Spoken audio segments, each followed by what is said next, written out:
ჩემი ევროპული სკოლა წარმოგიდგენთ ბიბლიურ ამბავს. შობა. მონაწილეობენ მარიამ კაპანაძე, ნიკოლოზ შიხაშვილი, ქეთევან ღრუნღაძე, ანასტასია კასიანოვა, მარიამ მესხიშვილი, ანასტასია კოვალოვა, ხელმძღვანელი ანა ფერაძე. დაახლოებით 2000 წლის წინათ იმპერატორ ავგუსტუსს უნდოდა. ზუსტად ცოდნოდა, რამდენი ადამიანი ცხოვრობდა მის იმპერიაში. ამიტომ ყველას უბრძანა, მშობლიურ ქალაქში დაბრუნებულიყვნენ, რომ იქ მოსახლეობის გადათვლაში მიეღოთ მონაწილეობა. ამის გამო ნაზარეველი იოსებიც იძულებული გახდა ბეთლემში წასულიყო. მან ბოსრიდან ბირი დილა ადრიან გამოიყვანა.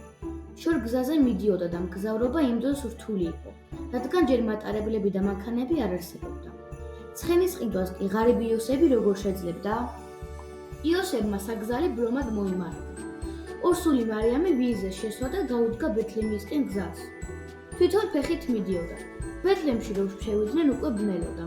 ქალაქის ქუჩები ხალხით იყო სავსე, მარიამისა და იოსების გარდა. სხვებსაც ხომ უნდა მიეღოთ აღრიცხვაში მონაწილეობა. იოსები კარდაკარ დადიოდა დასარჩენი ადგილის ძიებაში, თუმცა ყველა სახლი, სადაც გაჩერება შეიძლებოდა, დაკავებული აღმოჩნდა. სად უნდა დავიძინოთ? შეწუხდა მარიამი.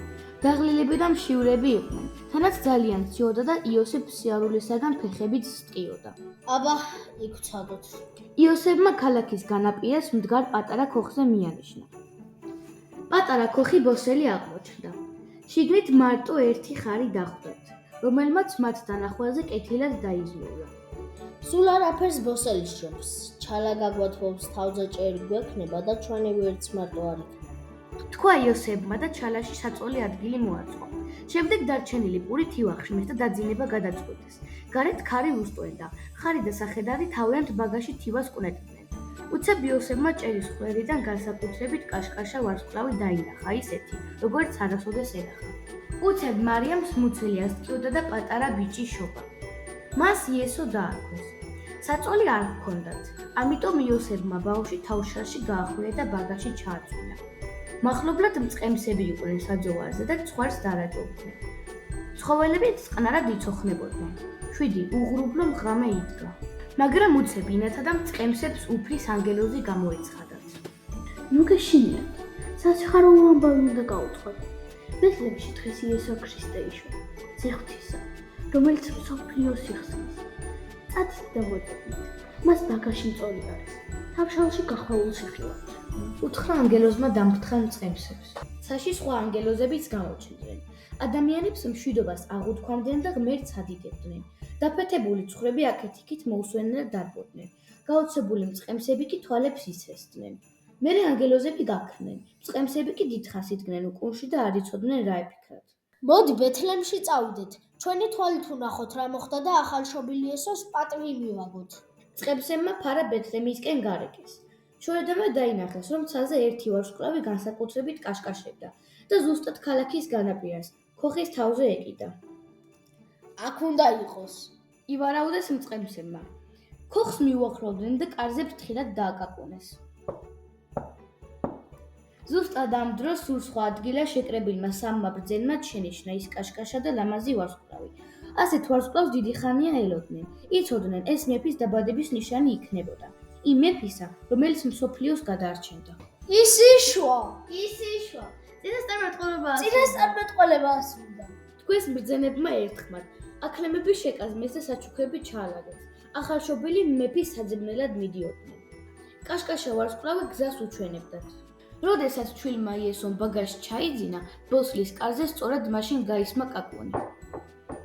იოსებ შეეშინდა, ჩვენი გაგდება ხომ არ უნდათო, მაგრამ კართან დაბნეული მწყემსები დახვდნენ.